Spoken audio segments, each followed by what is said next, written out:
And we're live. Good evening and welcome to the Smart Elections Election Protection Forum. We're really excited to be back. We've been on hiatus for about 6 weeks, actually. We really needed a break because we were so super busy.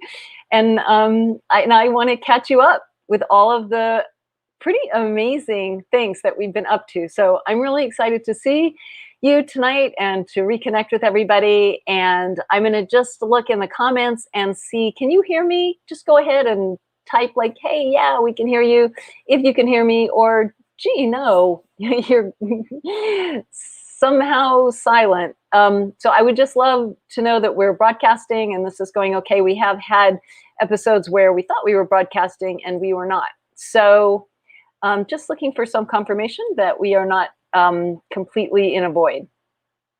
Hey, awesome. Kate's here and Steve Hoffman. Awesome. Thanks so much for being here.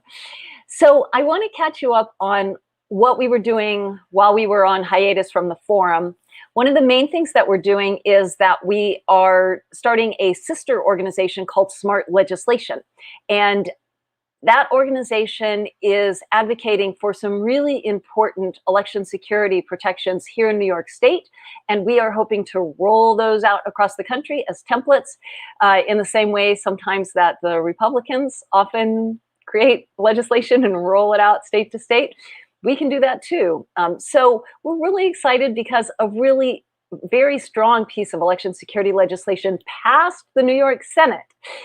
Yay! And before you get too excited, it did not pass the New York Assembly. So it is not a law yet, but we made a lot of progress. And some of the people who are here, I know already know about this because they worked on it really actively. But for those who don't, I want to just take a minute to catch you up and really celebrate this victory because it's pretty incredible.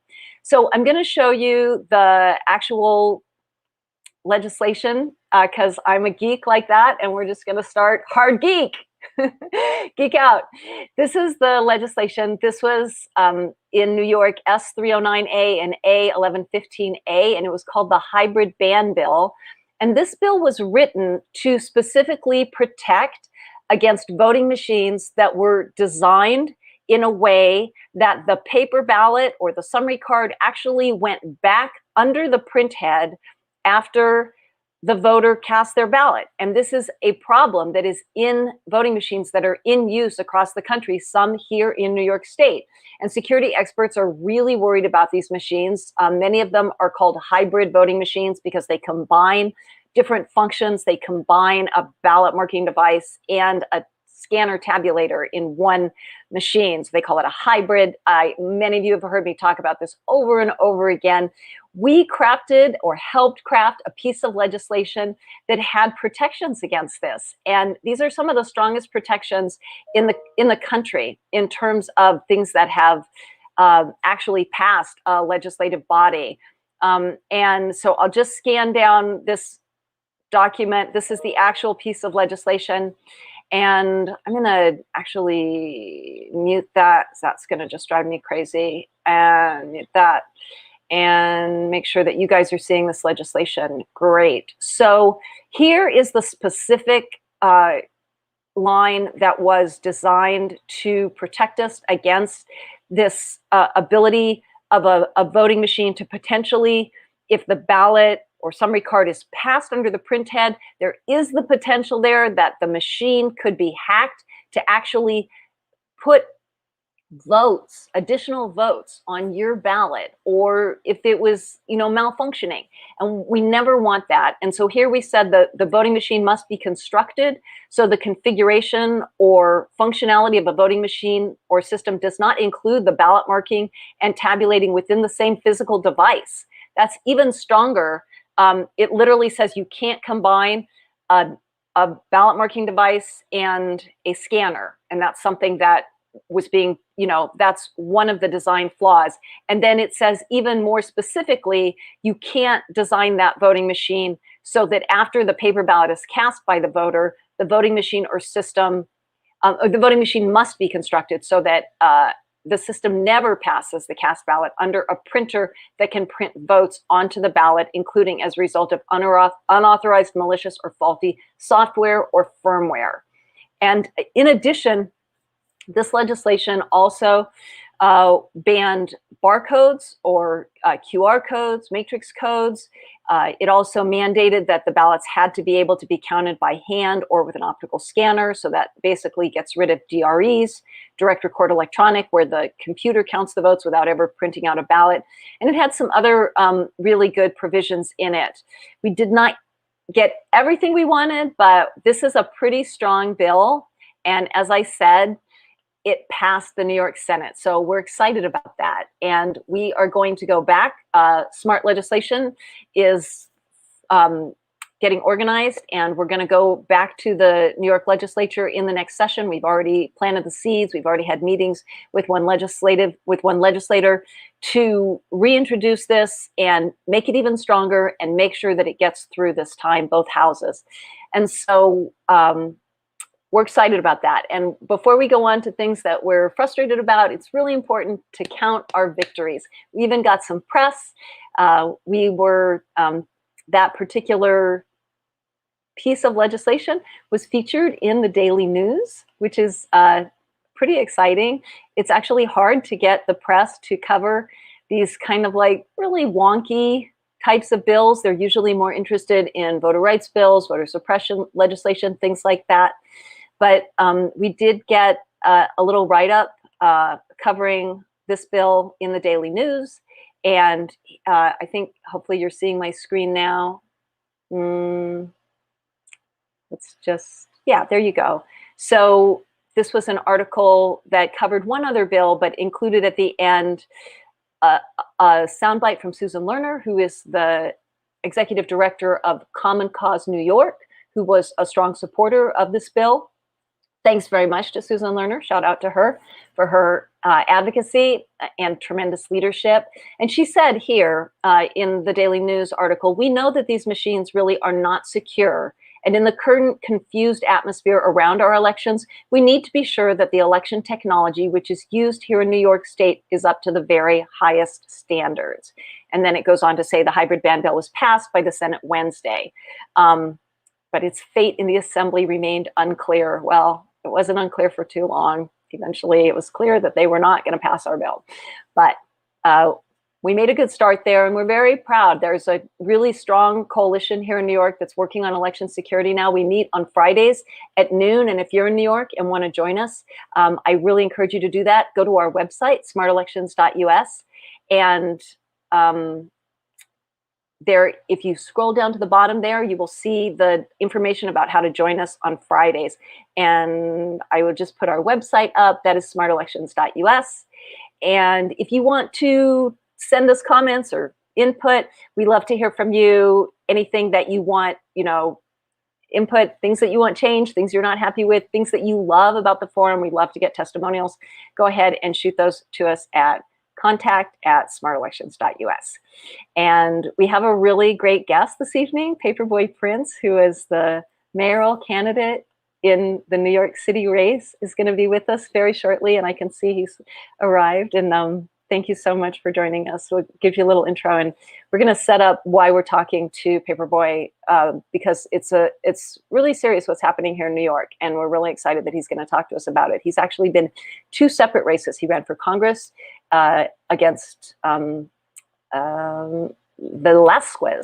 Velazquez previously, and then he ran for mayor just recently in the most recent New York City primary. So. And Benny Smith is not with us tonight. I'm sorry to say, I always have so much more fun when Benny's here, but Benny is on a long cross-country trip tonight, and he will be back with us 2 weeks from now. Make sure that you sign up to join us again on July 13th. That's our next forum. So go ahead, and you know where to find that. Again, at our website, smartelections.us, is the link to sign up for the forums. And the next one is going to be on July 13th. That says July 113th? That is definitely not a date. The next forum is July 13th. So go ahead and get signed up for that. And then we're going to be back on again every 2 weeks. So go ahead, and we've got like 5 of them up there. So go ahead and sign up for all of them if you'd like to. We'd be happy to see you every 2 weeks. So that's the next forum. So I want to move on and talk about our latest project, and this is the Brooklyn Transparency Pilot Project.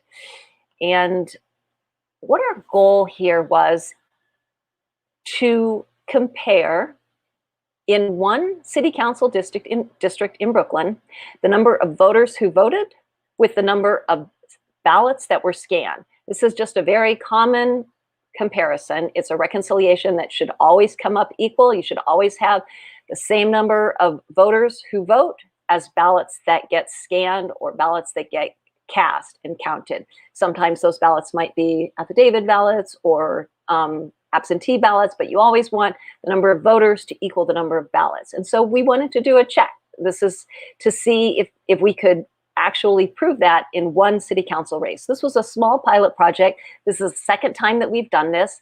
The first time that we did it was even smaller. We actually just had one election coordinator, an inspector actually here in New York, who made this comparison in the polling location every night of early voting. And we developed a form to help her. And so we tried it out on a very small scale. And this time we wanted to be a little bit more ambitious.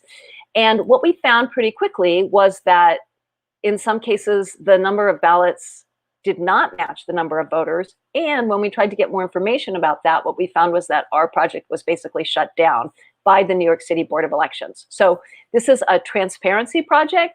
In terms of transparency, we're going to have to give the New York City primary a very, very low score because it turned out that they were not interested in the public having this information. And this is information that the public has a right to, and in particular that candidates have a right to. So we had all of our documentation. We got certificates from candidates who were running and took those certificates into the polling locations with our proper identification, and yet we were still often denied the data that we wanted to look at. And eventually, the New York City Board of Elections actually banned me personally as a poll watcher so that I couldn't collect any more information. And they prevented me also from watching the New York City audit. So I want to show you some of this information. The first thing is to say that the New York City Poll Watchers Manual is much more restrictive than it needs to be in regard to the statute. So the statute is actually pretty broad, although it needs to be made broader. It needs to be more open, but it's not very restrictive if you look at what the statute actually says. And I'm going to pull this up.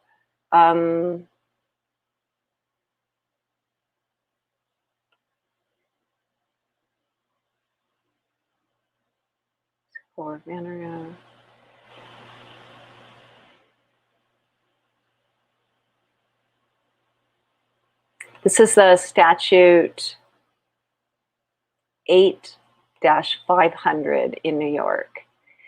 And let's just see if you're seeing that now. Yeah, okay.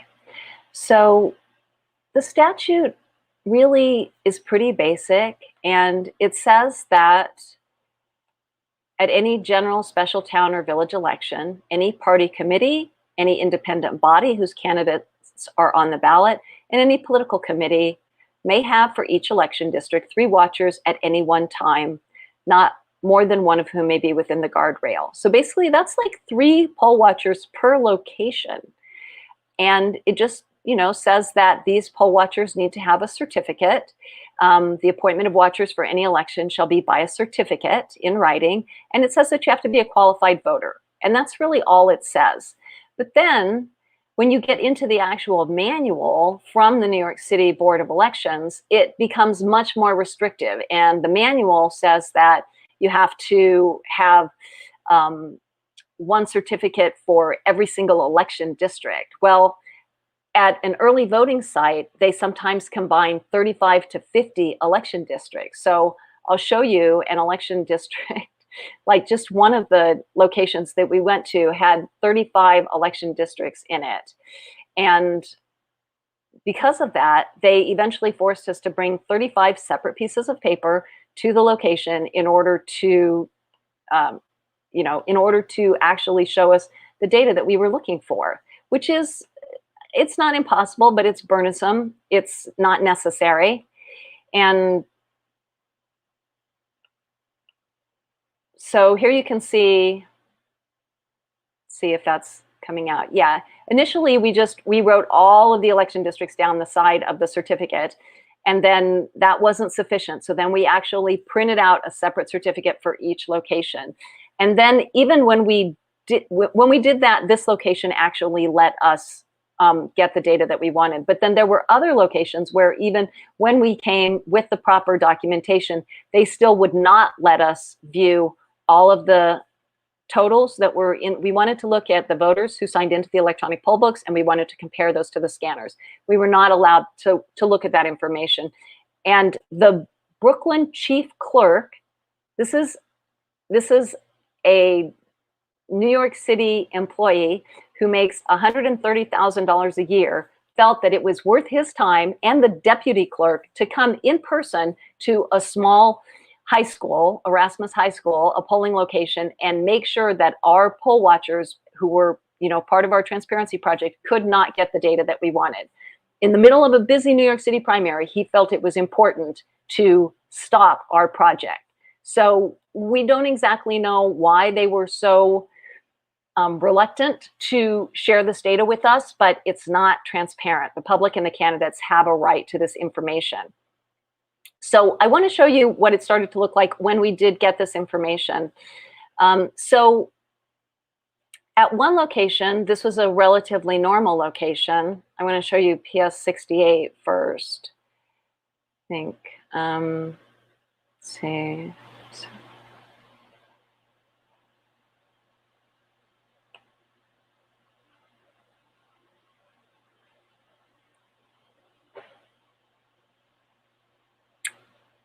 All right, I want to, let's see, what other ones we have. So I want to show you a normal one before I show you one that's really kind of weird.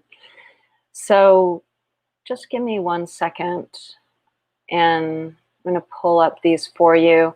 So I went first to a location called PS 68, and they were actually very nice, very respectful, showed us everything that we wanted to, and didn't give us any trouble there. And most of the data there was, it seemed, sort of relatively normal. They did have a little bit of a strange discrepancy between the number of voters who signed in and their summary of their electronic poll books, which led us to think that it's possible that the electronic poll books were out of sync. That's something that does happen with electronic poll books. But it wasn't by a lot. It was about about seven voters, and it stayed that way with about 7 voters out of sync for the couple days that we were there monitoring that. So here's PS 68 and here's Erasmus. So these are 2 that are, we had, the data looked pretty normal there. And I wanted to show you those so that you know that the data wasn't weird everywhere. Okay, so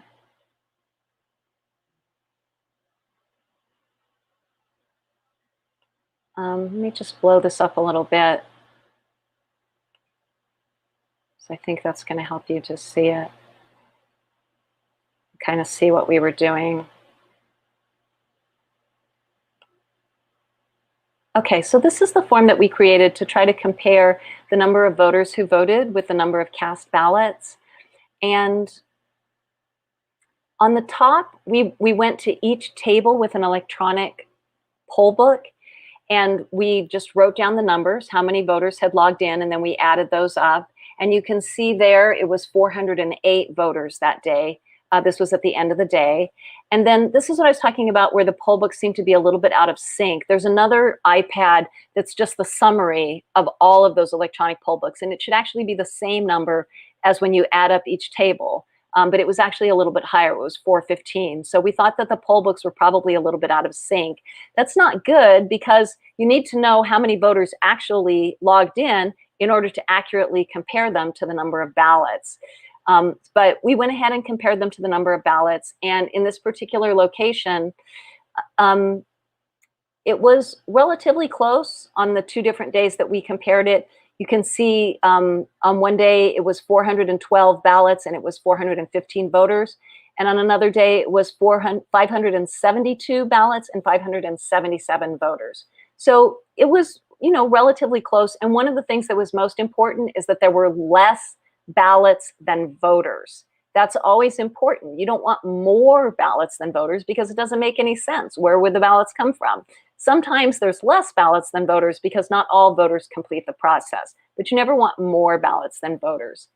So then I went to another location and I was really concerned because at this location, those numbers didn't match at all. And I'm going to show you that location now. So, and go ahead, if you have questions about this, start to put them into the chat because we're gonna take some questions on this and then we're gonna introduce our guest. So this is the location that we went to where we really were concerned about these discrepancies, and I'm just gonna blow it up a little bit. So you can see I went to the electronic poll books. One of them, they allowed me to view myself, and the others, the coordinator gave me the numbers that she had written down from the electronic poll books at the end of the night, and it came to 480 voters that had checked in. And then I went to the scanners, and these I wrote down the numbers myself, and I went to each individual scanner and added up those numbers, and they were off by a lot. There were 1,178 ballots when there had only been 480 voters. So there was a difference of 698 more ballots than voters, and this was very concerning. And then when we went back the next night, it was different, but in a way that was also really weird and concerning. So on the next night, the number of ballots and scanner, the number of ballots and voters pretty much matched, and you can see them here. It was 1,505 voters, 1,505 voters from the electronic poll books, and there was just a little bit less than that, 1,491 ballots. So there were only 14 less ballots. So that caught up. But in order for that to happen, since the last time that we were there, they would have had to have 1,025 voters, but they only scanned in 313 ballots. So then there was a 712 vote discrepancy between the number of voters that seemed to come and the number of ballots that were scanned that night. So none of these numbers made any sense. And it's very concerning. And what we did was we did what we were supposed to do. We told the coordinator, and we also reported it to the New York City Board of Elections. But as I said, they were not interested in that information. What they said was that they sent us an email saying they thought it was because there were a 2-page ballot, but that doesn't actually explain it. If there was a 2-page ballot, there were 480 voters, and if it was a problem because of a 2-page ballot, then there would have been 960 ballots, but that's not the number that we got. It was around 1,100 ballots. So it was not due to the explanation that they gave didn't make any sense, and they didn't seem interested in making any further explanation. So we're very concerned about it, and we've tried to request other documents that might help explain it. Our public records requests have not been answered. The documents that we requested over 10 days ago have not been supplied. I was banned from watching the audit, which might have helped explain some things. I went and they would not let me watch it.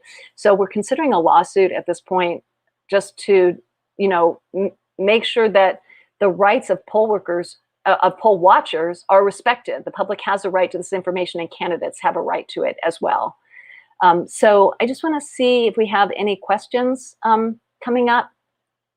So we do have some questions here. So let's go ahead and grab these. And I see Paperboy's here and he's excited to join, and we're going to get him on in just like 5 minutes. And so Mary Panzer has a question. She wanted to know, how did we account for the spoiled ballots? And we did account for the spoiled ballots. The spoiled ballots are a completely separate accounting. That's a void ballot, and it was happening a fair amount because of this new ranked choice voting system that we have. People were a little confused by it, and I went to the table that happens at the affidavit table. When you mess up your ballot, you go and they void that ballot, they cross it out, they put that into a separate envelope, and they give you a new ballot. but you're only counted as one voter, and then you only scan your good ballot through the scanner. So that should not affect this accounting at all. You're still one voter scanning one ballot. So that was not the issue. We have another question here. Is there one login per voter, or can a voter take 2 sessions to vote and be counted as 2 logins? A voter can't have 2 sessions. That would be like voting twice, and that's illegal. So I'm not exactly sure what the intention of that question is, Steve, but you log in once, you got 2-page ballot, you scan it. The public counter counts those 2 pages as 1. The protected counter counts those 2 pages as 2, but they still should reconcile. You just, all of that is just math. If the public counter is counting 1 voter and the protected counter on the scanner, the protected counter is like an odometer. It keeps going on the scanner. So if that protected counter is counting 2 pages, then you just multiply the public count by 2, and you should get your protected count, your protected counter, the number on your protected counter. But there were definitely instances where that wasn't happening, where the scanner itself was off.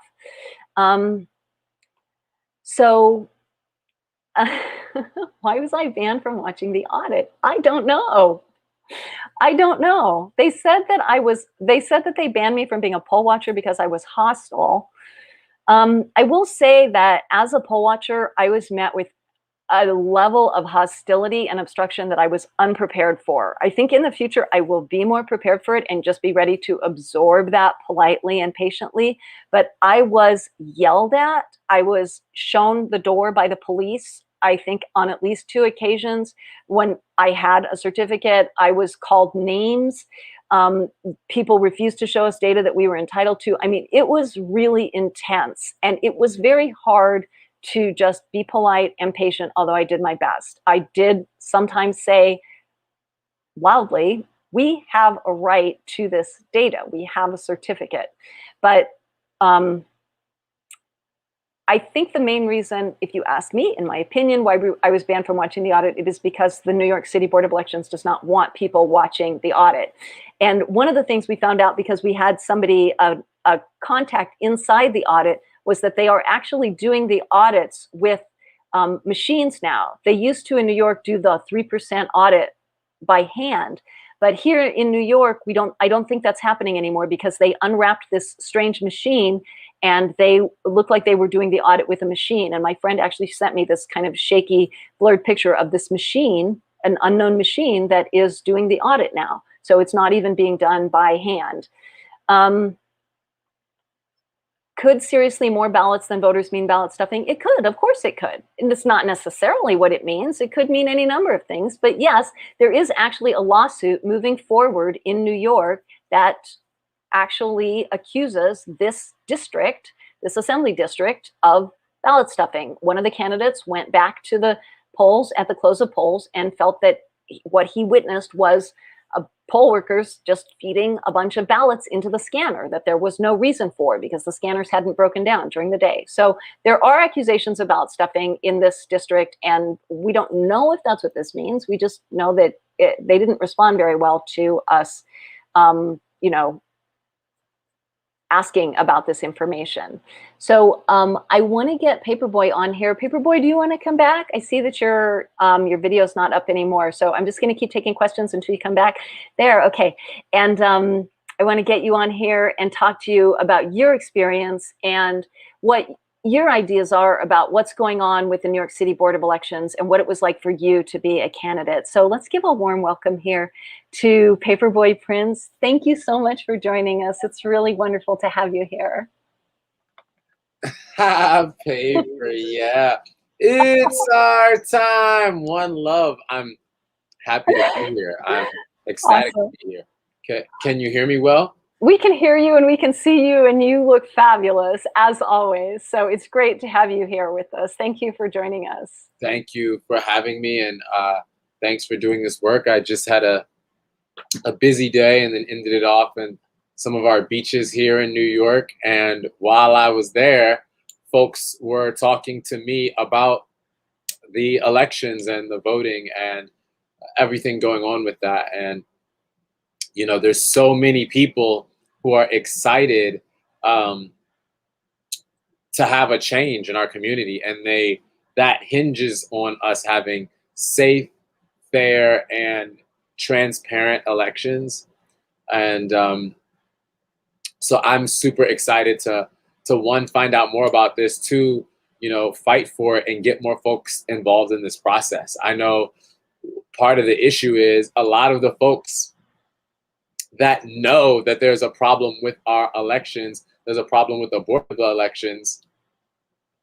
A lot of these folks already have checked out of the electoral process, right? We've already lost them. Some of them will never return. And this is a part of the strategy to make our democracy less democratic. I think I'm full on believing that if folks actually wanted to change this stuff, when I say folks, I mean the people in power. If they wanted to change this stuff, they have the power, time, resources to do it. But instead, it stays the same, and there's not really much that's being done about it. Since I found out the info that you have here of your public count that you have at the end of day, and then the scanner counts, I've shared that info with a bunch of folks and just kind of have gotten some of their initial reactions from it, and they're super surprised, and then some aren't surprised at all to see that this is the type of things and discrepancies that are going on. I know I can share a story that I had when I ran for Congress last year in 2020, almost a year ago to the day, about a week off. I went to go vote here in Bushwick in Brooklyn. I went to go vote for myself, and I show up at the polls super excited. I have my camera guy with me. I have my manager with me. It's like 8 a.m. I was supposed to be there earlier, but we were handling election day stuff. So I got there maybe 8:30 to go and vote. And I walk in the library. I'm super excited. I'm just feeling it. I'm feeling that energy of, wow, I'm going to get in this democratic process. I'm going to vote. I'm going to do it. I want to vote. And I get in there, and I also try to think of things as the most apathetic voter possible, because that was me before being in this process. I was super into politics and the electoral process, but I didn't think voting did anything for me. So I try to approach this whole process as that person, because I feel like it's so important to get these people in here. And I think that's one of the things that I love about your campaign also, is because, and that's one reason I wanted to have you on the show too, because this stuff gets like really kind of like, it's like wonky, it's hard to follow. It's like, okay, there's the numbers from the electronic poll books, and now we have to match those down to the numbers of the scanners. And it seems like, it's math. It seems tedious. This is literally what our democracy counts on, though. Like all of the other exciting things, like how we can make change, like your platform, which people might not know about, is a pretty groovy, cool platform with healthcare for all, a minimum income, love centers to try to like encourage people to communicate and give them the support they need. There was just some pretty amazing stuff in your platform. And I love it that you're sort of making this kind of like wonky, tedious stuff exciting for people. And that's so important. So tell us, and just let's keep it moving here, because there's a lot of things I want to cover, but you have this really important story about what happened when you went to vote. So tell us what happened.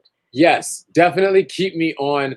I can get long-winded, so keep me on schedule, because I'm not sure what exactly that is. But to tell you the amended version, I show up to vote. First off, there was a lot of lag just getting my name in and finding exactly where I was. The people there was a lot of confusion there, which is a part of the problem.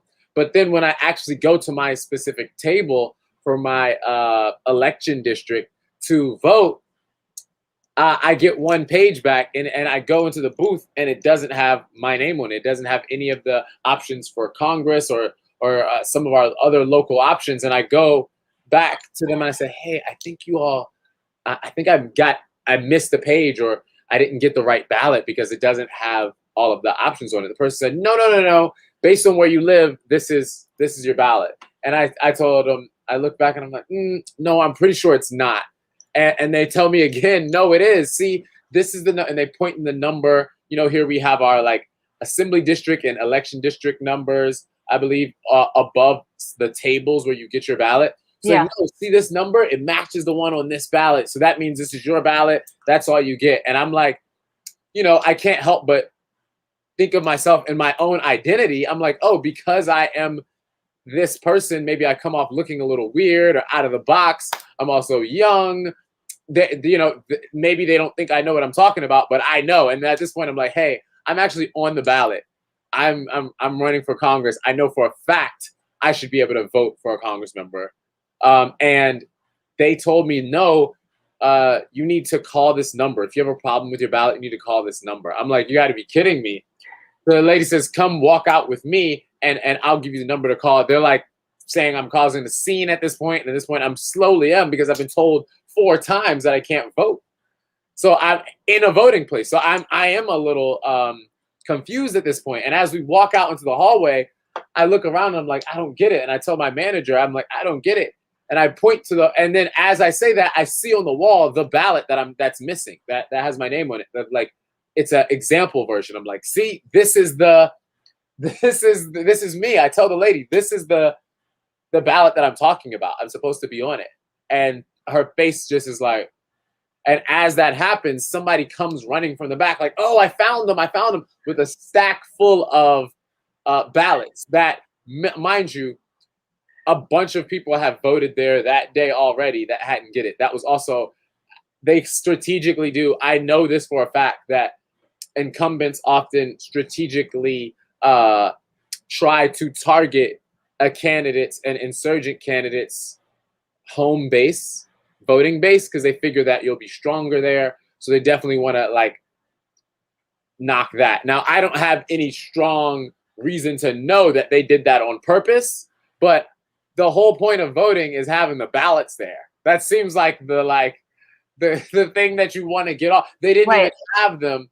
So, and I made a tweet about it. As I did that, I did a live video and I did a series of tweets of 8 tweets. Both of them went viral, tens of thousands of interactions on these things. And I got to get a lot of feedback from people all over the district who talked about having these problems, who talked about missing ballots. Even this election, you know, I got folks who reached out to me who said, hey, you know, I'm at a polling place. It's 10 a.m. This polling place isn't open.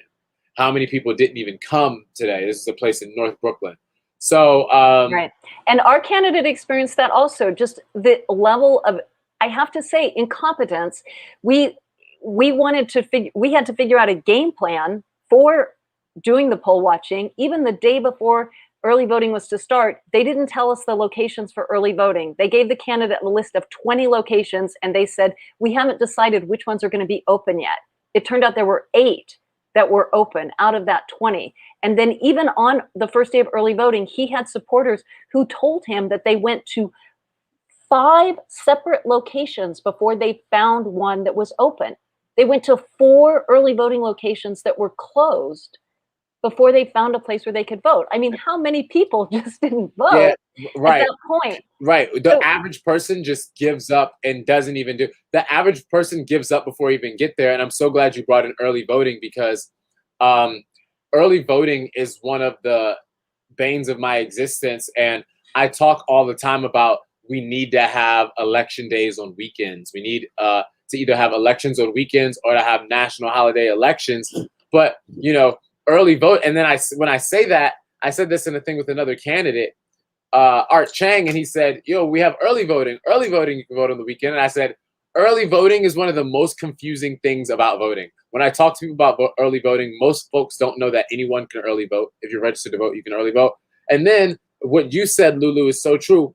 No one knows the locations. I tried to look them up as a candidate to tell folks, it's so hard to find the location. It's so hard to Google them. It's so hard to find them, to know which ones are in your borough for you. Now, if you actually go to the vote website, you can find your exact one. But if you're just trying to help get out the vote, it's not easy to do at all. And then the timing of it, it's not a consistent, okay, you can early vote every day at these same locations from 7 a.m. to 7 p.m. It's not like that. It's Monday, 9 a.m. to 4, Tuesday, 10 a.m. to 5. Like, it's not a consistent thing at all. So you can't even try to put it on a fly. I know this from trying, how you were talking about mobilizing to be able to poll watch. I know this from doing the same thing for trying to campaign and get folks out across the city. It's strategically done, so it's not just super digestible. Right.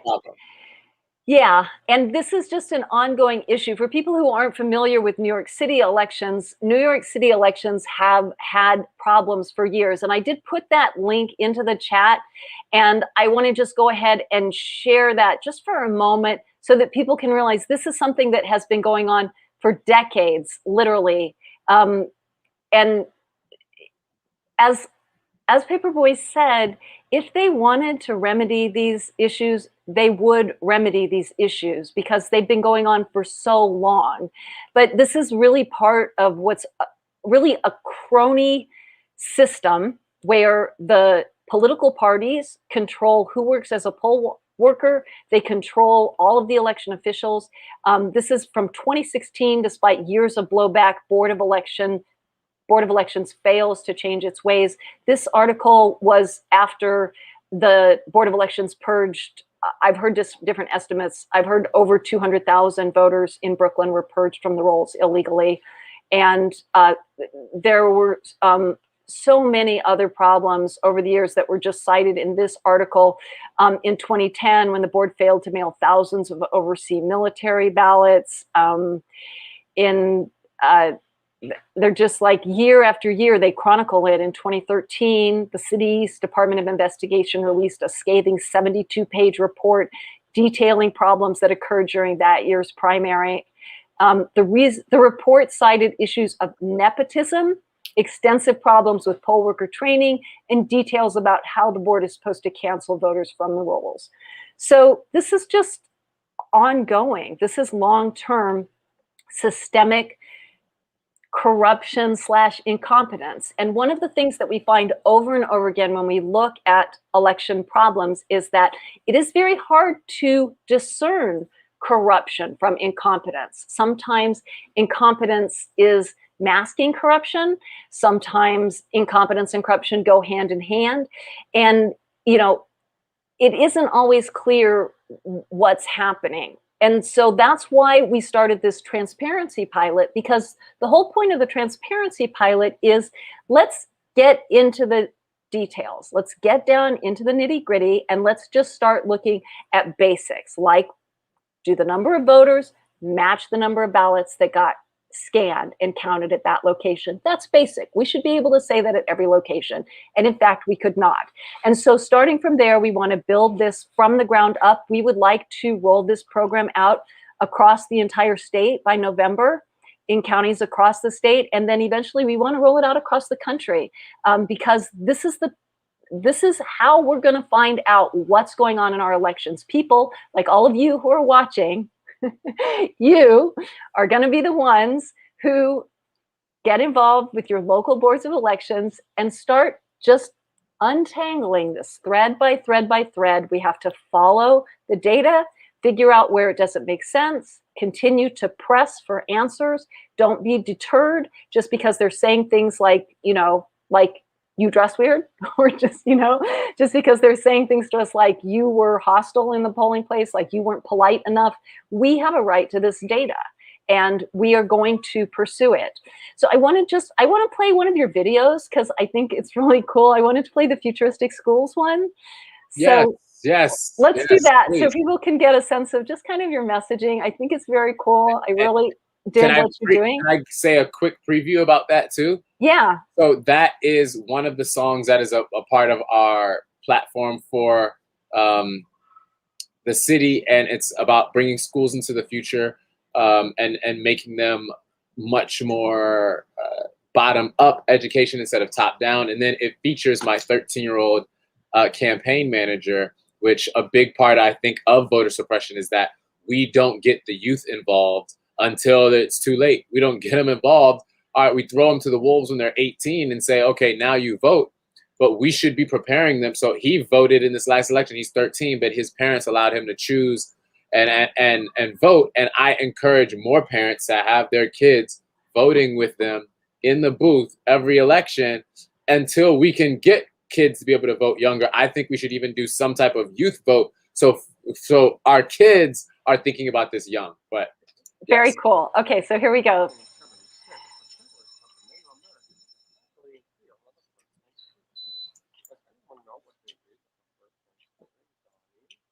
That's right. A squared plus B squared. Thank you, Paperboy. Wow. Hey. Wow. Hey, futuristic schools make learning brand new. We need futuristic schools make learning brand new. We need futuristic schools make learning brand new. Make learning brand new. Make futuristic schools, bring them schools to the future. Oh no. To the future. Bring them schools to the future. Bring them schools to the future. Hey, we need to get rid of standardized tests. We should focus on science and tech. Then we should highlight love and respect. Okay, hang on. They're saying that there's no sound, which I don't understand because StreamYard changed its sharing so that it was. Give me one more. Give me a chance, and we will try again. I'm sorry about that. I think you can hear the sound. I think it just started. No. They can't. It's happened to us before. Okay, sorry about that, guys. We have the audio this time. We're gonna go again.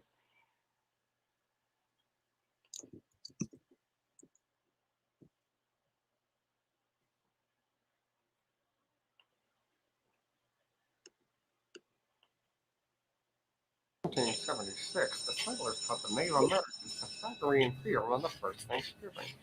Does anyone know what they ate at the first Thanksgiving, Johnny? That's right. A squared plus B squared. Thank you, Paperboy. Wow. Hey. Wow. Hey, futuristic schools make learning brand new. We need futuristic schools make learning brand new. We need futuristic schools make learning brand new. Make learning brand new. We need futuristic schools. Bring them schools to the future. Schools to the future. Bring them schools to the future. Bring them schools to the future. Hey, we need to get better at that. We should focus on science and tech. We should highlight love and respect. Art and parents and chat. Keep it up. I think we need the IQ of our nation. That's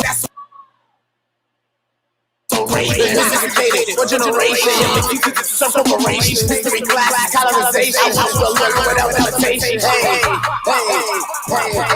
We need futuristic schools make learning brand new. We need futuristic schools make learning brand new. We need futuristic schools make learning brand new. Make learning brand new.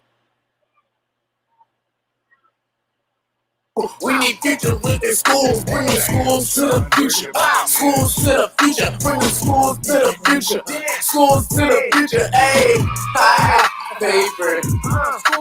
Yeah. Thank you, Paperboy. More cops, more crime.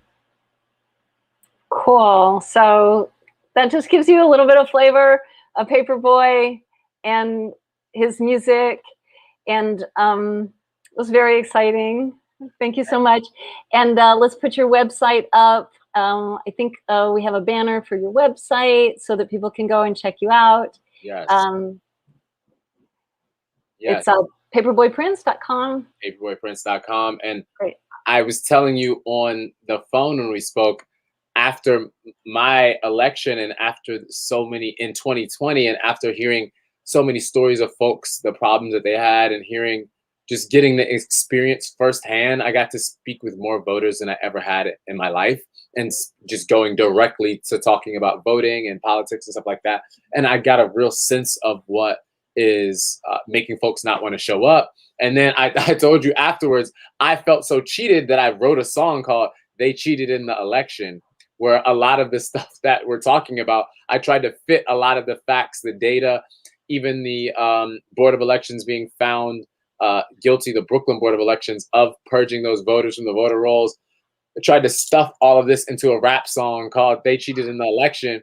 And, folks told me, "Oh, don't release it. You'll sound bitter." And this was before, this was still, it was after our elections here in June in New York, but leading up to the November election. And so I mentioned to you, folks talking about Trump saying, worrying about the election results. So it got to a point where if you had any questions about, if you even wanted to ask a question about what's going on with our elections, what's going on with voting, how they're being counted, you were apparently a Trump supporter. Or Right. you were, Yeah, you that's wanted to storm the Capitol. When it's like, no, I just want to make sure that all the work was done right, and that we can check it and we can check the work again. Because I don't know who the people that work at the Board of Elections are, but unless they're the one humans that have existed that have never made a clerical error or a mathematical error before, that we definitely need to be able to check their work. Absolutely, yeah. And I think that's a really good point. We're facing something right now in our work just pretty much on a constant basis, which is that anytime we try to examine the elections carefully, we get a lot of pushback now, and people just say, shut up, stop it. You're just being, you're just doing what Trump did. And right now, all we can do is support all of our election officials and support the elections. So that's just not okay. Like, we're not going to just, as a blanket statement, say everything is hunky-dory now, there are no problems with the elections, we can't articulate them anymore because Trump engaged in some unfortunate behavior. The fact that he complained about the elections and that a lot of people don't agree with him doesn't mean the elections are perfect. Right. Like, it's just, there are very serious issues about our elections, and these are long-standing issues. Like we pointed out in that article from WNYC, these are issues that go back decades. We have a historically partisan election process. That's how it's designed in every state. It is run by partisan election officials. That is a conflict of interest that we have to address. So I'm going to encourage people to keep with us, keep following us. We are going to put out, this was our preliminary report. I need to put the link in the chat for our transparency pilot project so you can read the full report. So I'm putting this link into the chat. And this is, as I said, our preliminary report, and we are going to come out with a full report with more data. There were other issues that are really just kind of like, I would have to say, really too complicated for me to get into in a live stream. There were issues of the scanners themselves actually not reconciling correctly. As I explained to people earlier, there's a public count, which is the number of voters that have voted in that session. And then there's also what's called a protective counter. And that's like the odometer. That's like the life of the scanner. It's like every piece of paper that scanner has ever scanned since it went into service. And those two numbers, you want them to reconcile, because whatever, like, if you think of it like a car, you start your journey at this mile and then you go 20 miles, your odometer should say that you went 20 miles, right? It should be accurate. But Right. in some of these scanners that we looked at, they were not accurate. They were off, sometimes 14 short, 4 over, 2 short, which means that somehow the software, those counters are run by software, the software isn't counting consistently between the two counts. Is the software corrupt? Is there a problem? Do the machines need to be cleaned? We don't know. But there were many other problems that as I said, it's too dense to get into on a live stream, but I want you to read our full report. This is our transparency report, and I'm putting the link into the chat. Please read it, please share it with your networks, and please come back in 2 weeks. We're gonna keep you up to date on this. I wanna ask you, Paperboy, your overall experience as a candidate. Give us an assessment, kind of positive, negative. What are you coming away with? Well, two things. I wanted to say something to what you were saying right then. the Board of Elections just did a unofficial count of the rank choice for some of the citywide races, where they did several rounds, and there's been a lot of issues with that. I think a lot of folks don't know what questions to ask, but if you look at what the Board of Elections just did today, I'm talking about since 4 p.m. today, they re-released they started doing some of the rank counting, and it's been very confusing. I think we need to put a lot of energy on them. They've even gone back on some of the things they said. They've eliminated multiple candidates in some rounds when they said they were going to do one each round. So there's been a lot of questions they need to ask. Also, the voter count, the vote count doesn't correlate. I haven't had a chance to really dive in. Like I said, it's only been a few hours since this release, but the vote count doesn't correlate necessarily with all candidates for the same vote count on election night. So there's been different counts for different candidates. That's a whole thing. But as far as how I come away feeling from it, I'm a solutions-based person, right? I've never been the type of person, which is one of the reasons I'm so passionate with my campaign. I've never been the type to highlight a bunch of problems and then not come back with the top solutions to get them done and how we can make that happen. So for me, I'm very optimistic. After running and still going, I'm optimistic because I see that there is a light at the end of the tunnel. There's two major issues here as it relates to what this is all about. So I would maybe most focus my comments on those because there's so many other things I could talk about. But to focus on those main things are I'll call them the double M's: money, M&Ms, money and media. Right? The money in politics is all around us. It allows for someone. I saw someone ask a question about being in certain forums and debates. The money allows for a sense of viability for a candidate. So if someone might be the worst person ever or whatever issues, but because someone props a bunch of money behind them, they will be automatically seen as a viable, real candidate because of that, just purely because of that. And that has not produced great results for a lot of communities, a lot of people, the city as a whole. And then when it's a bunch of people who are propped up by money, right? Instead of just one, now it's 7, 8, 9 folks propped up by money. Now you have, they're able to create their own circle of conversation to make sure that the conversation, the ideas never leave this circle, never leave this box. It's even a better metaphor for it, because we're all in this. Let's not talk about anything. We have a gentleman's, and there's several gentlemen's agreement, especially in these citywide races and so many races that are done. Hey, let's not talk about anything inside this box. Hey, let's not challenge each other on these certain things because it won't be good for any of us. And let me ask you this. Yeah, I'm sorry to interrupt you. We're running out of time, and I want to make sure we ask you a few more things.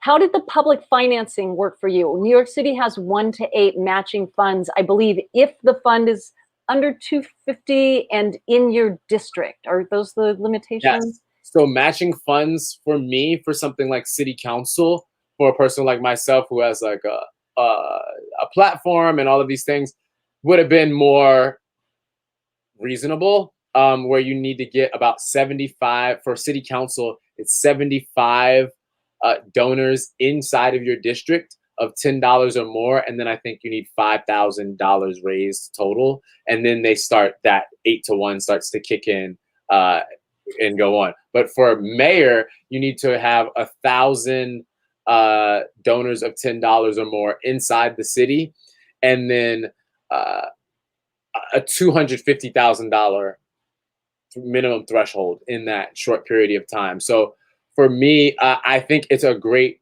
first step, but ultimately what it does is just gives millionaires more money, right? For the matching funds in the mayoral race, it's basically, you have to be like, I mean,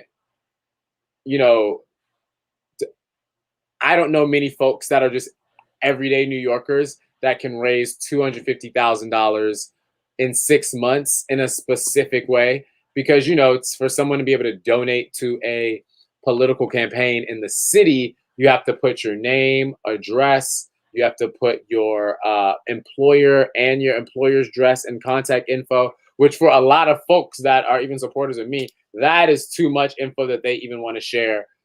So saying all that to say that there's so many barriers to entry. And then I talk about, you know, donating to a political campaign on the average person's budget in a pandemic is so far low on their budget that it's almost insensitive. It's disrespectful for me to ask certain folks to donate. And so it ends up becoming the elite choosing the elite, the rich choosing the rich. And we have to call this out. Even with that matching funds program, it really, you only get it if you prove that you are rich. So you did not qualify for the matching funds? Not even close. Now, I didn't Oh my God. I think put, most of us don't really know the details of this, and we hear like public funds and we think, oh, that's great. No. I would love to talk more about that. There are massive problems with the public funds program. It is basically robs our city dollars. Like, I mean, there should be caveats. They've given all of these millionaires millions of dollars. They're millionaires that beg. All they did is beg for 6-8 months, right? They're millionaires. For myself, not only am I not a millionaire, I ran the campaign with the least amount of money, not just in the mayoral race, but in all of the citywide races. I ran one of the campaigns with some of the least amount of money, and we still have gotten a tremendous amount of support, tremendous amount of traction. Now, the next mayor of New York City right now, no, right? Because of a lot of these problems. But a big issue is the money in politics and folks not understanding the public funds, the public matching funds. The folks that are talking about and championing these programs are not like talking this from a regular person point of view. All that money is going to Facebook and it's going to major corporations and consulting firms. Wow. You know, it's not going to mom and pop city businesses. Right. Well, we have to wrap up, but it's been really exciting to have you on. It's really a delight to be in touch with you. And I hope that we'll continue our collaboration. I know that you're really interested in these issues of transparency and honest elections. And so we're looking forward to working with you going forward. And, you know, and we can only, you know, reach more people and make more progress improving our elections if we work together. Definitely. And I have a ton of ideas around this and moving forward, and definitely in the next 2 weeks as well, I want to continue to highlight this and raise awareness about it, because folks' ears are more tuned to it now while elections are actually happening. And then maybe there's even something we can talk about, even though they're less intense, maybe there's something we can talk about doing around the general election coming soon. That sounds great. Yeah, and we want to expand the transparency project, as I said. So we want to definitely run that in November. So I look forward to working with you on it. Fantastic. Awesome. Thank you so much for being with us, Paperboy. Paper, yeah. It's our time. One love. Okay, good night. Wasn't that fun? He's so awesome. He has so much beautiful energy. I love that. So I have to say a few things before we wrap. I do need to talk about money. Like he was talking about money. Smart Elections is going on a fundraiser for real. I know I keep saying this, but for real, we have to raise a serious amount of money. And our sister organization, smartlegislation.org, also has to raise a serious chunk of change. So all I'm going to say right now is if you have donated, thank you, thank you, thank you, thank you, thank you. We have been receiving donations in response to our requests, and we are so incredibly grateful. And if you have not donated yet, now is the time to step up. We really, really, really need your help. So we have a website, and it is smartelections.us/donate. And I am going to share it with you actually, because we've just updated it and it's really fun to go and look at what we got going on there. We've got photos of some of the things that we're doing, and it's exciting. I'm really proud of all the work that we're doing, and I'm really proud of all the help that we're getting from the public and all of the election integrity advocates. And so what we have now on the website, on our donate page, is like photos of people that we're working with. We're working a lot with the disability community. We're working on the Transparency Pilot Program. This is Isabella Gonzalez, who was one of our poll watchers. She helped us get this data when they knocked me out as a poll watcher. Isabella went in there and got the data every day. And a lot of the election officials, they really bonded with her. She was great. So this was very exciting. She did a great job. These are some of the hackers from DEF CON that we've interviewed and filmed at different times. So please go to that page, smartelections.us/donate. I will also put that into the chat. And when I say that we need your help, I mean that we need your help. If we don't raise this money, we will not survive.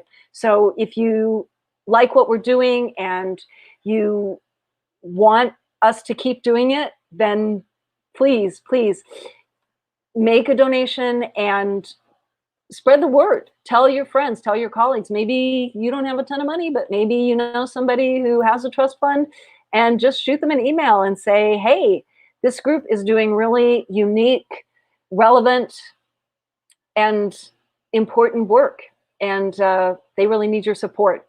So I really hope that you will take that seriously. And you can also support us on social media. Remember that you are our PR machine, and we count on you to spread the word, to share our tweets and like us on Facebook. I am going to put up some tags real quick. There is, this is us on Twitter. This is our page on Facebook. It's basically just go to Facebook and search for Smart Elections. We are on Instagram. We are on TikTok. And we also have this website, countthevote.info, where we will be putting up some of the stuff from the Transparency Project. That's our website where we're really trying to do this public oversight. That's where a lot of our public oversight work is. So thank you so much. Again, our main website is smartelections.us. And I'm so glad to see folks back. I know that we took a break, but glad to have you back, and be with us again in 2 weeks on July 13th. Go ahead and sign up, and we will see you then. Thank you so much.